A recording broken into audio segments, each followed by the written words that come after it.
Hello guys! Today, I will tell you a story about a family fight, how to survive as the streets of Paris fill with a deadly gas. Mathieu, the main character, returns from a business trip. While he was on the airplane, he has a dream about a girl runs in the flower field. Mathieu calls his daughter and promises her that he will arrive soon. At the entrance to the house, Mathieu helps a neighbor who has to breathe through an oxygen mask due to high air pollution in the city. He lives across the street from his wife's and daughter's house. Mathieu has a wife, her name is Anna. She is a scientist. His daughter's name is Sarah. Because of her illness, the girl has to live in a special chamber. If she breathes unfiltered air, she may die. She communicates with her father using walkie-talkie. Mathieu tells Anna that during his trip in Canada, he met scientists who invented a method of treatment which can help Sarah, but they haven't tested it yet. So Mathieu wants to send his daughter to Canada to be cured, but Anna is against this idea. She is afraid to be deceived. Despite the permanent isolation, Sarah has friends. They are locked in chambers, the same as Sarah, but they still talk and have fun. While Mathieu was taking a shower, the TV report states that there are some strange earthquakes in Europe. Their house starts to shake, the lights shut down, sirens are howling outside and people are screaming. Mathieu dresses up and goes out to find out what is happening. He sees people in panic, running away from something. He sees walls of fog spreading around all the space between houses. This deadly fog kills everyone who is caught in it. Mathieu runs to his apartment to take his wife upstairs and keeps Sarah inside her bubble, where she is safe until the battery runs out. Mathieu and Anna manage to reach the top floor and everything is left below fills with the fog. An elderly couple lives in the apartment upstairs, Lucien and Colette. They all go out to the balcony and see that the fog is filling everything around. They come back inside. Anna checks the battery of Sarah's bubble through an application on a smartphone. She understands that in 10 hours the battery will run out and the bubble will not function. After a while, Mathieu goes to check how is the situation outside by climbing the roof and using binoculars. He sees the fog has filled all the streets of Paris, but some people are safe. He decided to go out and try to find a way to replace the battery for Sarah, but he is not sure that he can hold his breath for so long. He remembers that their neighbor, who lives under Lucien's apartment, has an oxygen tank. By holding his breath, Mathieu breaks into the apartment, takes the oxygen tank and mask, then goes to his apartment to deliver some water and flashlight to Sarah. He leaves, but he doesn't come back to Lucien's apartment. Instead, he goes to a street where everything is shrouded by fog. Mathieu hears the voices in the distance. He encounters some soldiers, leading a group of survivors. All are wearing gas masks and headed to a hill which sits above the level of fog. They call him to go with them, but Mathieu is unwilling to leave without his family. Before leaving, the soldier gives him new masks and tanks. His wife Anna worries about him, but at the end he comes back. At night, he goes to the stairs to check the level of fog. He realizes the fog is rising up slowly. He makes some marks on the wall to show the level of the deadly gas. He tells Anna about it, and they understand that no one is going to come back for them. While Mathieu was sleeping, Anna went to their apartment to bring tools.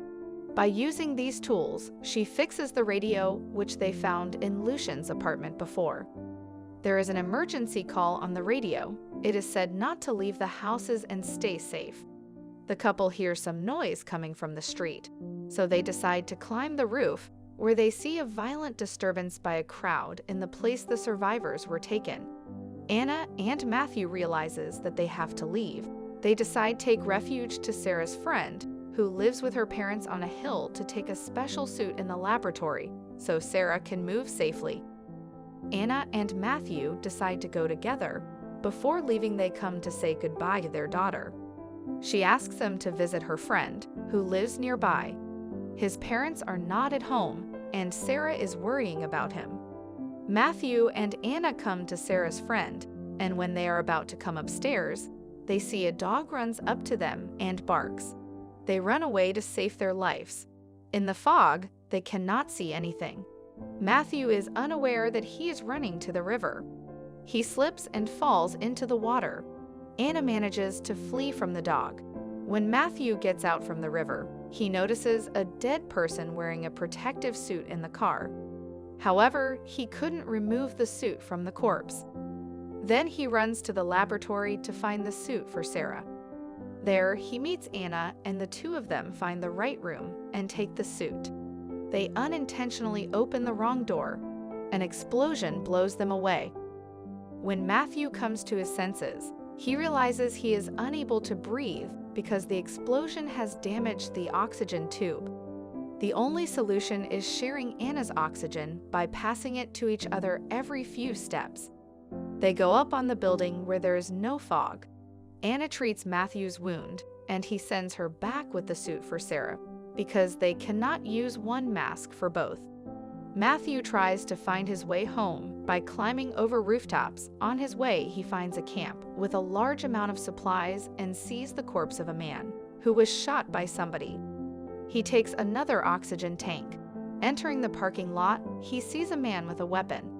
The man says that they will die anyway, and he wants to help him to get rid of those sufferings. They fight and fall down into the fog. The man suffocates in the fog.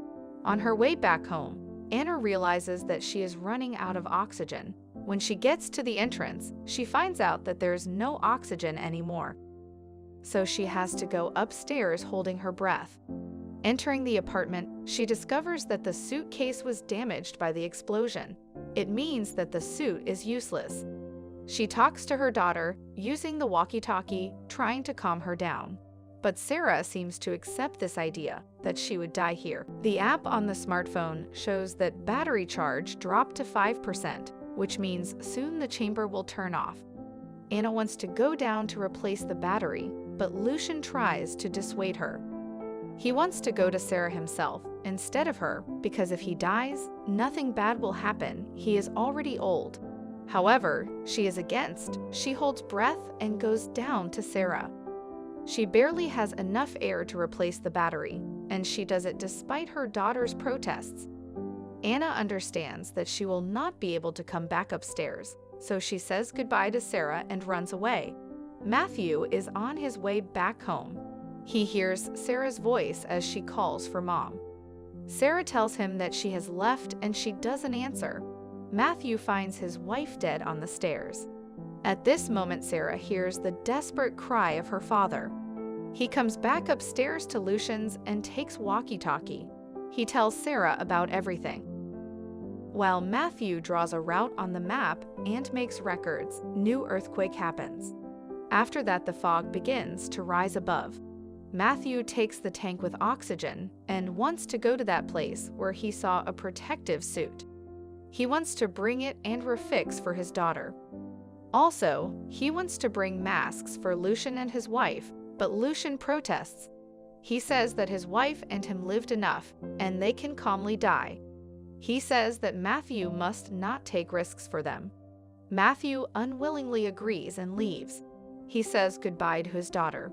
Lucian and his wife go to bed and wait for the fog to fill the room.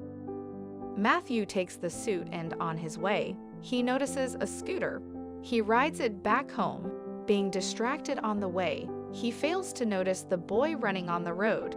He crashes into a car and flies over the steering wheel. He bumps his head and gets injured, but he is not going to give up, willing to go to the end. Unfortunately, he loses all the energy near the house. Sarah was calling him without stopping, but there was no response. The walkie-talkie was silent. She hears someone's steps in the hallway, expecting to be her dad.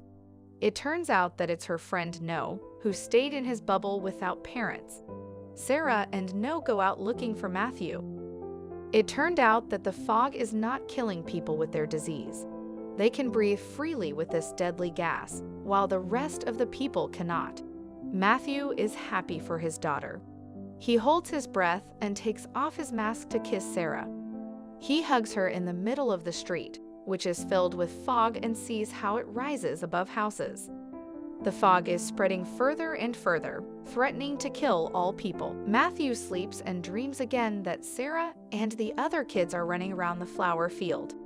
He wakes up without a mask on his face. Someone treated his wounds. Matthew doesn't immediately understand that he is inside that chamber where Sarah used to live. The walls protect him from poisonous gas. He takes the walkie-talkie and calls Sarah. She answers just like he answered before when Sarah was in his place.